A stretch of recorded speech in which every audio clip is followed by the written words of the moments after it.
स्वागत है आपका पब्लिक टाइम्स में। नमस्कार, मैं संध्या। इस वीडियो में आप जानेंगे बिहार की खास खबर को। तो चलिए देरी न करते हुए जानना शुरू करते हैं खास खबरों को। पटना निगम की ओर से सूखा व गीला कचरा को अलग अलग करने के लिए किए जा रहे जागरूकता का प्रयास सफल दिख रहा है। घरों में गीले कचरे से खाद बनाने की तकनीक की जानकारी देने का लाभ मिल रहा है।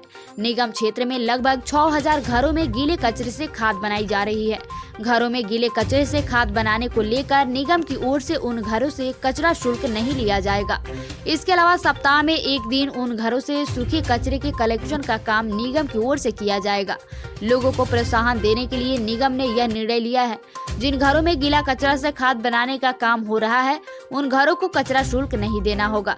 निगम में 6000 घरों में गीला कचरा से खाद बनाया जा रहा है। कचरा शुल्क के एवज में प्रत्येक घर से प्रति माह 30 रुपये लिया जाता है। इन घरों से कचरा शुल्क देने में छूट मिलेगी। बिहार में स्टेट हेल्थ सोसाइटी ने सामुदायिक स्वास्थ्य ऑफिसर के पदों के लिए अब 20 मार्च तक आवेदन कर सकते हैं। 4050 पदों पर होने वाली बहाली के लिए राज्य स्वास्थ्य समिति ने आवेदन की तिथि बढ़ा दी है। अब 20 मार्च तक ऑनलाइन आवेदन लिया जाएगा, जहां पहले अंतिम तिथि 3 मार्च तक ही थी। पिछले दिनों ही इस पद के लिए बम्पर भर्ती निकाली गई है। रिक्रूटमेंट ड्राइव के जरिए कम्युनिटी हेल्थ ऑफिसर के कुल 4000 पदों को भरा जाना है। बिहार के डीजीपी एसके सिंघल की मुश्किलें बढ़ गई है। सुप्रीम कोर्ट ने उनकी नियुक्ति को लेकर दायर एक याचिका की सुनवाई करते हुए बिहार सरकार को नोटिस जारी करने का आदेश दिया है। कोर्ट ने बिहार सरकार से ये पूछा है कि आखिरकार क्यों नहीं डीजीपी की नियुक्ति करने को सुप्रीम कोर्ट के आदेश की अवमानना माना जाए। दरअसल सुप्रीम कोर्ट में बिहार के डीजीपी एसके सिंघल की नियुक्ति को लेकर एक याचिका दायर की गई है।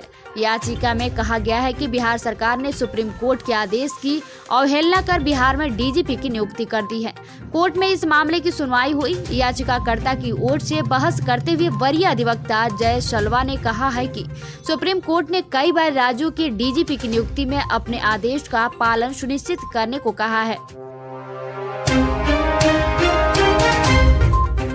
ताड़ी के बदले नीरा बनाने वालों को मुख्यमंत्री राहत कोष से भी अनुदान दिया जाएगा। समाज सुधार अभियान के तहत रविवार को मधेपुरा पहुंचे मुख्यमंत्री नीतीश कुमार ने यह घोषणा की। मधेपुरा के बीएन मंडल स्टेडियम में सीएम ने मधेपुरा, सहरसा और सुपौल से आई जीविका दीदियों को संबोधित किया। इसी के साथ समाज सुधार अभियान का यह चरण समाप्त हो गया। हालांकि पत्रकारों से बातचीत में सीएम ने साफ कहा है कि समाज सुधार का अभियान आगे भी जारी रहेगा। मुख्यमंत्री ने कहा कि ताड़ी उतारने वाले लोग यदि नीरा को अपना रहे हैं तो उन्हें सतत जीविकोपार्जन के तहत सहायता दी जा रही है, लेकिन हमने मन बना लिया है कि अगर ताड़ी बेचने वाले नीरा बनाएंगे तो उन्हें सीएम राहत कोष से भी अनुदान दिया जाएगा। नीरा बहुत ही बढ़िया चीज है। एक खास जाति के लोग ताड़ी उतारने का काम करते हैं। लोग उनको भड़काते हैं, वे कहीं और जाकर कोई और काम करते हैं, इसलिए वे नीरा बनाए तो सरकार उसको मदद देगी। कॉलेज ऑफ कॉमर्स में फंड के अभाव में कई भवनों का निर्माण लंबे समय से शुरू ही नहीं हो सका है। कॉलेज में G+3 सभागार सह परीक्षा भवन का निर्माण इस वजह से अब तक शुरू नहीं हो सका है, जबकि यह प्रस्ताव काफी पहले से सरकार को भेजा हुआ है। 42,837 स्क्वायर फीट जमीन इसके लिए कॉलेज के द्वारा उपलब्ध करा दी गई है। उक्त भवन की DPR भी बनी हुई है। इसकी लागत करीब 11.5 करोड़ रुपए है।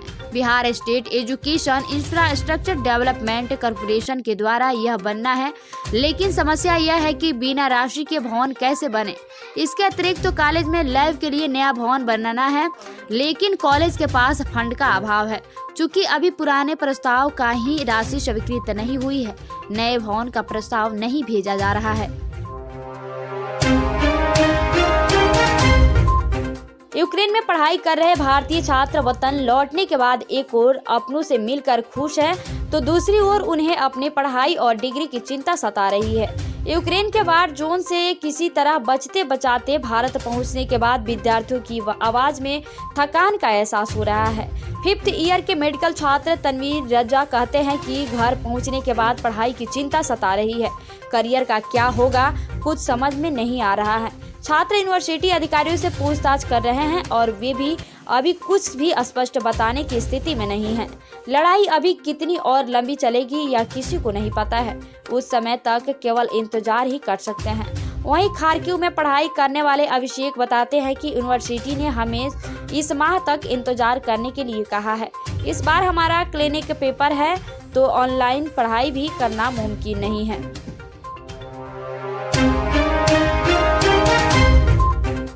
बिहार में पूर्ण शराबबंदी लागू है, लेकिन फिर भी लोग शराब पीने से बाज नहीं आ रहे हैं। ताजा मामला पश्चिम चंपारण जिले के बेतिया का है, जहां चंपारण रेंज के डीआईजी प्रवण कुमार प्रवीण ने पुलिस बुलाकर शराब के नशे में धूत अपने रीडर देवाशीष मित्रा को जेल की हवा खिलवा दी। रीडर की गिरफ्तारी डीआईजी आवास स्थित बैरक से रविवार की देर शाम की गई। देवाशीष मित्रा भागलपुर जिले के बरारी थाना क्षेत्र के खंजरपुर के रहने वाले हैं। वो पिछले कई वर्षों से डीआईजी के गोपनीय रीडर के पद पर कार्यरत है। इस साल कोरोना वायरस संक्रमण के मामलों में गिरावट देखते हुए बोर्ड परीक्षा ऑफलाइन मोड में आयोजित की जा रही है। बिहार बोर्ड ने इस साल भी सबसे पहले 10वीं और 12वीं की बोर्ड परीक्षा आयोजित कराने का रिकॉर्ड अपने नाम पर दर्ज करा लिया है। बिहार बोर्ड 12वीं का रिजल्ट अगले कुछ दिनों में जारी कर दिया जाएगा। बिहार बोर्ड परीक्षा फरवरी में आयोजित हुई थी और बिहार बोर्ड 12वीं की आंसर की भी जारी कर दी गई है। इस पर आपत्ति उठाने का समय भी जा चुका है। बिहार बोर्ड 12वीं का रिजल्ट ऑफिशियल वेबसाइट biharboardonline.bihar.gov.in पर जारी किया जाएगा।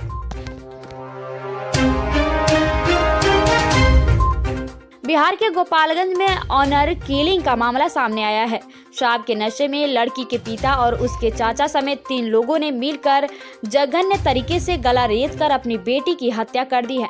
वारदात के बाद घर के पास खेत में शव को फेंक दिया गया। घटना नगर थाना क्षेत्र के कोटवा गांव की है। मृतक युवती 19 वर्षीय किरण कुमारी बताई गई, जो कोटवा गांव के इंद्रदेव राम की पुत्री थी। वारदात के बाद पूरे इलाके में सनसनी फैल गई। भागलपुर के काजू अली चौक विस्फोट मामले में शनिवार देर रात भागलपुर पुलिस ने विशेष छापेमारी अभियान में घटना स्थल से महज आधे किलोमीटर की दूरी पर प्रेशर कुकर बम मिला है।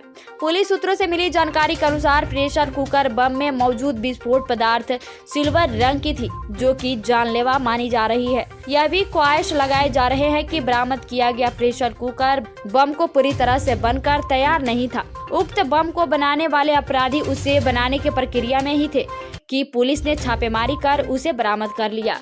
प्रेशर कुकर बम मिलने के बाद अब मामले ने नया मोड़ लिया है। लगभग यह बात तय मानी जा रही है कि बरामद किया गया प्रेशर कुकर अब बरामदगी अब काजूअली चौक में मौजूद आतंकी और नक्सली कनेक्शन भी है। बता दें कि विगत कुछ वर्षों में हुए नक्सली हमलों में सड़क या रेलवे ट्रैक उड़ाने के लिए नक्सलियों द्वारा अधिकांश इसी तरह के प्रेशर कुकर बम का इस्तेमाल किया जाता है। तो ये थी बिहार की खास खबर। वीडियो के अंत तक बने रहने के लिए आपको बहुत बहुत धन्यवाद।